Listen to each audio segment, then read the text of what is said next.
everyone, and welcome to the Alexa Show. My name is Alexa Servodidio, and I'm your host. Thank you so much for tuning in tonight. Please check us out on Facebook at facebook.com/The Alexa Show. Tonight, I have such an incredible guest. With us, I have Pam Ellis. She is the Berkshire Medium. She's been on my show a few times, Insight into Healing, and I'm just so excited to finally have her on the Alexa Show. It's just my pleasure. Pam, welcome to the Alexa Show, and thank you so much for joining us this evening. Thank you for having me.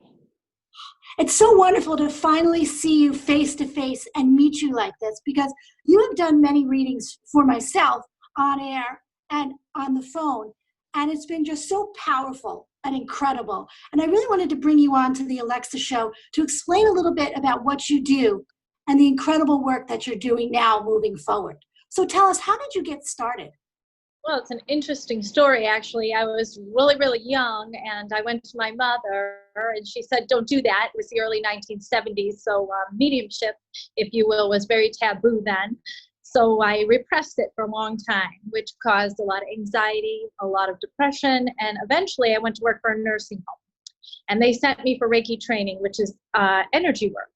And I said, I'm not doing that. And they said, come on, we'll pay you. And I said, I'll go do it. So I did it. And that opened the door for me about 7-8 years ago now. So that is how I really got started. My son was more on the grown side, so it was the right timing in life, I think. So explain to my viewers, how does a reading begin? What can someone expect? Well, it's a good question.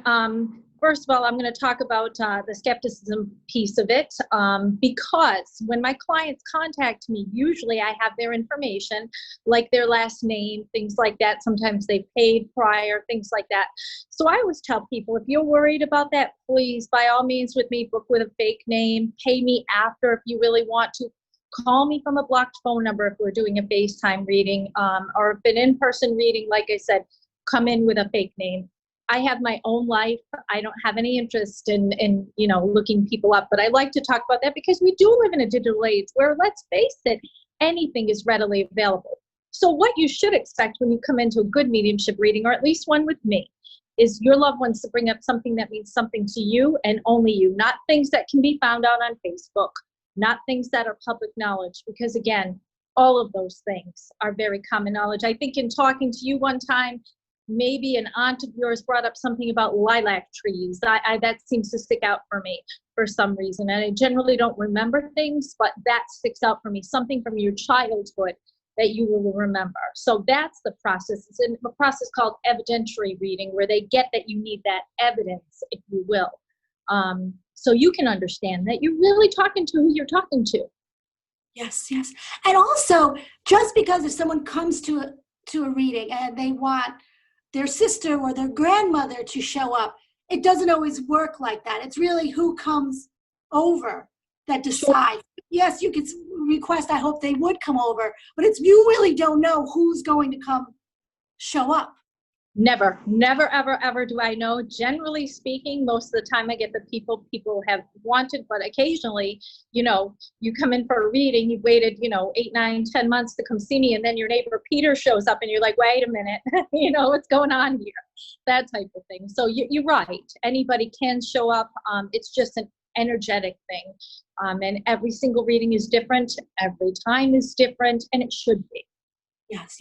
And you've obviously done many readings for me before, and my father, who had passed over, he has crossed over, and he was able to speak to us during a reading. Some of my aunts had passed over.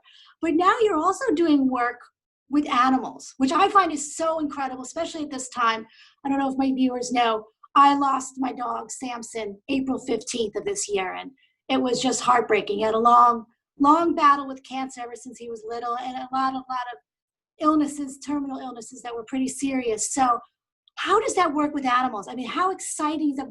Because we know they can't talk. So what happens? Sure. Well, that's a great question. And I always explain it. It's not that I see a dog, cat's, pig's mouth moving like this, because quite frankly, as you know, animals don't speak. So it's a mind-to-mind communication thing. It's a telepathy type of thing. So, they'll show me flash images of different things. For example, obviously if you want to talk about Sampson, I feel like I have him here, so I'm happy Oh, to do that. yes, absolutely.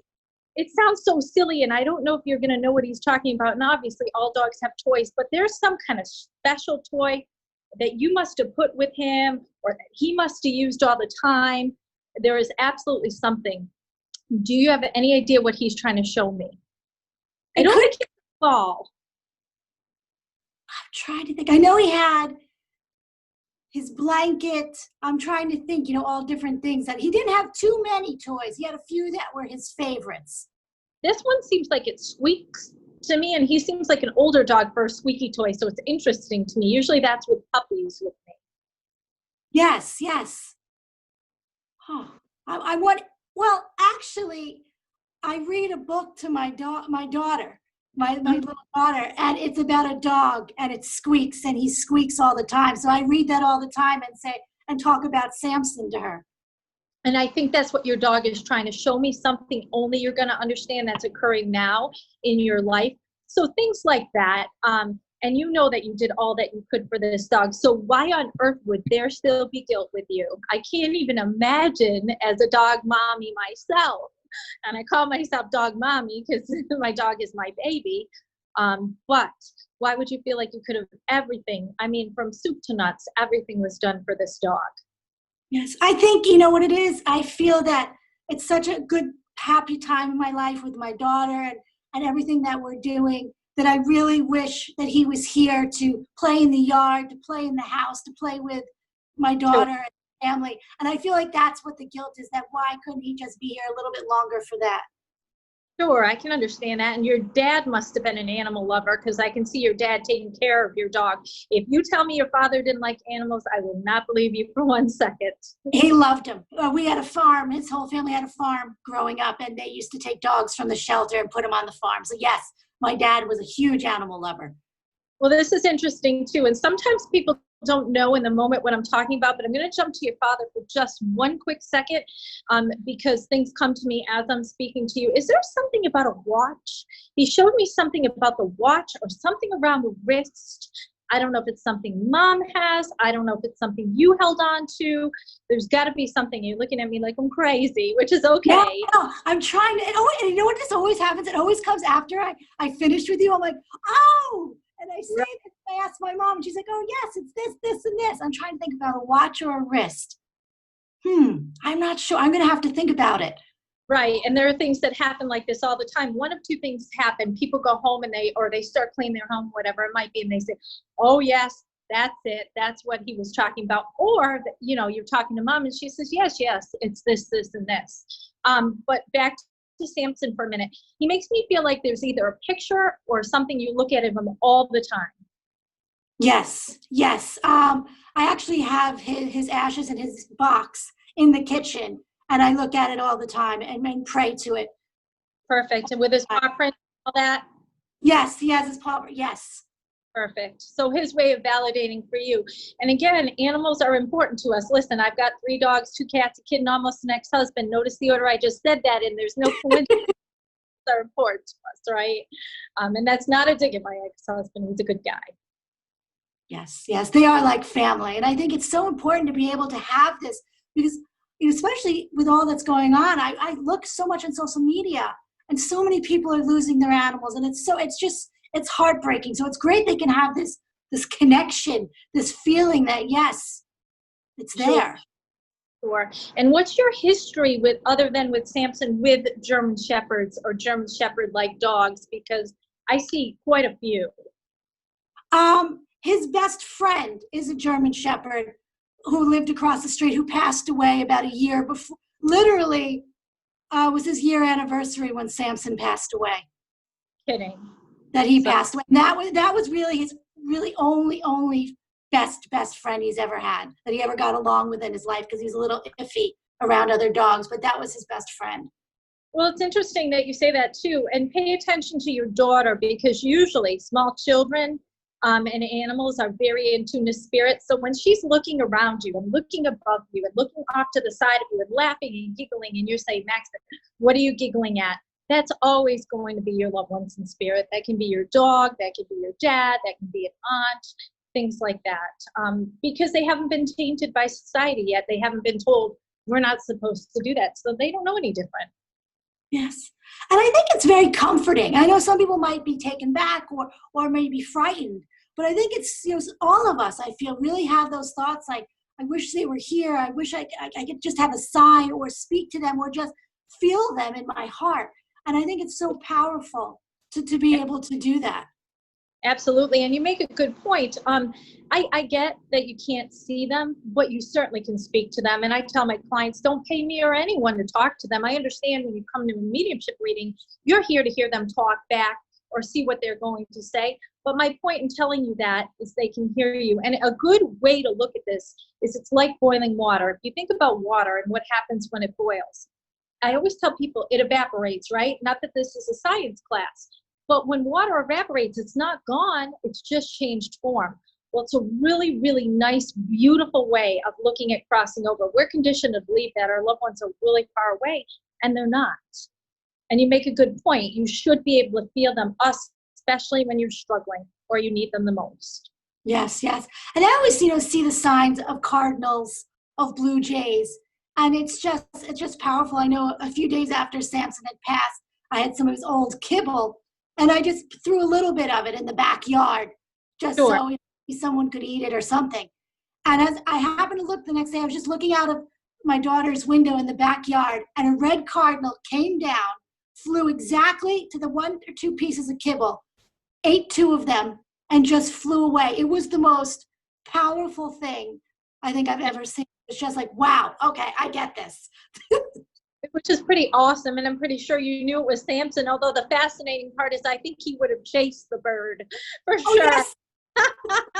He showed me. He always chase you. The birds, the bunnies, the squirrels, forget it. Well, he is a jerk, so, but take some comfort. The other piece of it is, they're with our loved ones. They are not in a separate heaven. God does not say, put animals, I know we look at it like crossing the rainbow bridge. We are all together, like I said, including our animals. So take some comfort that when your time comes, hopefully a long, long time from now, that you will see not only your dad, but you'll see your dog again. And I take a lot of solace in that myself. Yes, yes. And I also, think about a lot too, because I've always wanted my dad to meet my dog because he was such a huge dog lover. And I can only imagine him always saying, could you get another big enough dog, because Samson was huge. So I can only imagine his face when Samson came out. And he was like, oh, wow, really? But now he has this huge German Shepherd, and they were able to finally be together and meet. So it's okay. Sad he's not here on earth with me, but I know he's up with my family in heaven, which is it is. You find that solace and that peace with that. Oh, absolutely. So I just find it a really interesting piece. And the oddest 2 things I've channeled on a side note, just so you know, are a turkey, and he was not Thanksgiving dinner. He was actually somebody's pet who meant something to somebody. Wouldn't be my cup of tea, but meant something to the family. And oddly enough, a lizard named Raw, which was a family pet of somebody's as well. So again, if these animals become as important to people, I just want to emphasize that it's not just dogs and cats. There are other animals, farm animals, that people become very close with: horses, cows, pigs, things like that as well. Well, they have souls too. I mean, people have to really understand that they're alive. They have souls. They're a living creature. So, do you find that you're getting a lot more calls, concerning animals that have crossed over? I do get quite a bit of calls for animals that have crossed over. You would be surprised at the amount of people who really want to hear from their animals. And again, it's one of the most non-judgmental loves you're ever going to experience, because animals just don't do that. There's never any angst or anger. So people have that level of unconditional love. So they really do want to hear from them. And I find that a lot of elderly people have been calling me for their animals, actually, because sometimes a spouse will cross over and then they'll have the animal left, and then the animal crosses over. Well, does my husband have my dog? Does my wife have my cat? Those types of things. And then they want to hear from the animal as well. I had a little old lady, she's about 97 years old, and her husband came through and he was holding a little white dog in his arms. And she said, "Oh, that's just our baby. That was our baby together as we got older." So it was really touching and poignant for her. But to answer your question, yes, many, many more people have called for animals. Yes. And also, do you find now with COVID and all these high numbers of deaths, are you getting a lot of calls? Because I mean, I know it must have been so hard all of a sudden, so quickly your loved one is sick, and then not being able to really have a funeral, not being able to really say goodbye. Are you finding a lot of people giving you calls for that? Well, it's interesting that you say that. On a personal note, I lost a great aunt and a great uncle to COVID. So it did touch my family directly. So I did immediately get a call from a couple of cousins, and I've gotten some calls from other people as well. People are still in the midst of mourning. So I think as time goes by, hopefully the death toll will start to lessen as it has. But I think unfortunately the calls will go up for that reason. I do see that happening. I have had a few. Not too many yet, by the grace of God, but I have had a few. Yes, yes. And I think, it's so important sometimes to find that closure. And I think it's, having that kind of finality or just some sort of being able to say goodbye or to know, okay, I can be at peace now. Because I know it's obviously very hard to lose someone, but I think knowing that they don't want you to be sad. They don't want you to be, left here feeling guilty and feeling upset, even though, it's easier said than done. But I think it's very reassuring when someone has crossed over. Oh, absolutely. I mean, I think that's the biggest piece, it's interesting. I'll tell you just a quick funny story. To speak to the evidence piece again, I said to a woman, "Your dad's talking about the ripped shower curtain, the ripped shower curtain." She looked at me like I was a nut job, and she said, "I have one right now." And she went, "He can't see me, can he?" And no, it's not all that cryptic. But again, they get that you need that proof. And when we got done with the session, she said, although that was a weird thing to say, I knew that was my dad because there's no way you could have known that. So for them, having that peace, and I love that you use that word because I think that's what it is. We always say rest in peace, and those are good words. But let me tell you what are even better words. Live in peace. You want to honor your loved ones, live in peace. That's what they want for us at the end of the day. Our animals, our babies.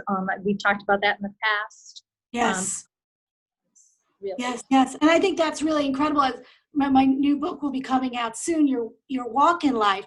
And you are actually in the last chapter. And, just to say that, I practice what I preach. Obviously, you've done readings for me. And you have known things about me that no one even knew I was going through. And we had done a reading last year.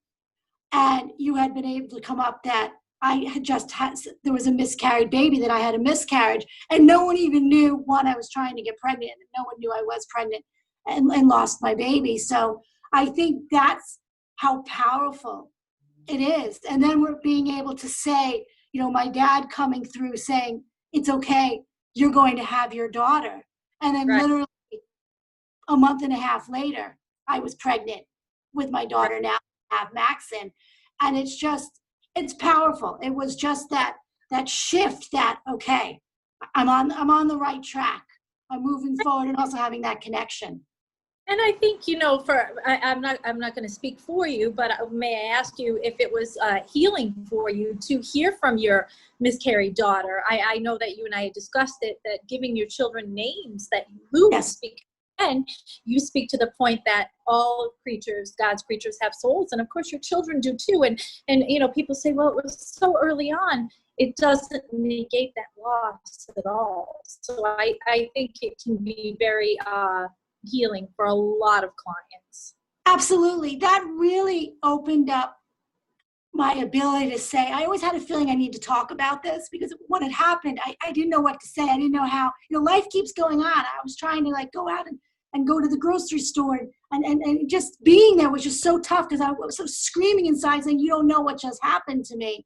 And then after speaking to you, I realized I have to move forward with this. I actually dedicated my next book to Adeline, to my daughter that I lost, and also really been doing a lot of work about miscarriage and spreading knowledge and education about miscarriage, because unfortunately it happens so many times to so many women, and it's just something we don't speak about, because it's like, how do you people think you don't mourn it, but you do have to mourn it. It's a loss. It's a death. And I agree. And I think as a society, we mishandle that, being through something very similar. People run up to you and they say, oh, you'll have another baby. And I don't know about your experience, but mine was, don't tell me that. That's not what I want to hear right now. I'm sad. I needed to hear, I'm so sorry you lost your baby. And I think that's, without being a clinician or a psychologist, I think that's the direction we should be headed in, to acknowledge those losses and to say it's okay to grieve them. And, there is a way to communicate with them. Absolutely. Absolutely. I agree with you. It's getting that closure. It's also bringing up that tough discussion. And I think people really need to learn more about it and also give you the time to grieve it and to mourn it before starting on the process again. So would you be able to also give my viewers a little bit, because we have a little bit of time left in the show, just what a reading would look like with a human crossing over to speak? Oh, absolutely. Similar, same thing where they have to bring up things that mean something to you and only you. I'll give another example. I had a woman, maybe about a month ago, and she was in a group setting. And I said, your dad's speaking about all the trees that the fruit never got eaten off. The fruit never got eaten off. And she looked back at me. She said, my gosh, that happened when I was 7. And she had to be close to 70. And she said, he used to always get angry that the birds would come eat the cherries off the cherry trees. So again, it's that piece of evidence. It's that proof where you really feel like, geez, Dad, thanks. I know that was you. I needed to hear that, and provided her with a lot of peace and comfort. So in an hour session with me, things like that are going to come up, or things from the present are going to come up. And again, to speak to your point, anybody can show up. I've had many times ex-husbands or ex-wives come through and people are like, I am here for my mother. What are they doing here? I don't know. And a lot of times when spirit comes through, a spirit like that may want to apologize for some kind of wrongdoing that they had in the physical world. And that also, I have found, has offered people a lot of peace and a lot of hope, because a lot of times, depending on, there are lots of different ways we leave the physical world or how we treated somebody in the physical world, we don't have that peace. So for me, that's, worth more than any amount of money I could ever make. That's not why I got into this business. I got into it to help people first and foremost. But that's more of what a reading with a human being would look like. Again, bringing up special memories, special times, and it can't just be they're loving and guiding you from the other side, because we're not stupid people. We know that. We need those pieces, again, of evidence to really know that they're who they say they are. And that's what it's all about at the end of the day. Yes, yes. And I also want those that are watching also, to realize that, and I know from working with you, that also for myself, we have a very strong faith in God. So this is not against God. This is not against religion. I know so many times religion are saying not to do this. This is not about that. That this has a lot to do with God and about God and about heaven. Well, I really do believe that, and I have heard that, and I have caught some criticism from faith-based religions where they said, well, the devil is impersonating your loved ones. Well, I always answer back, respectfully, and I respect wherever people are at.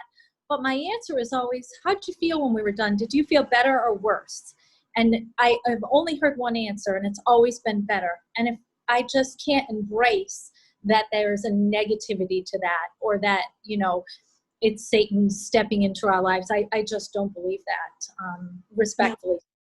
No, I don't either. And I know the few times that my father has come through, he has said really powerful things, short messages of just knowing that he's here, that he's watching, he's seeing everything. So I think that's what, and it makes your heart feel like, okay, I knew I was feeling something that he was around, and this is just the confirmation. Right. And, I think it's a big deal with somebody, I think you were very close to your dad. I know you were very close to your dog, and taking some peace and comfort in knowing that they're together.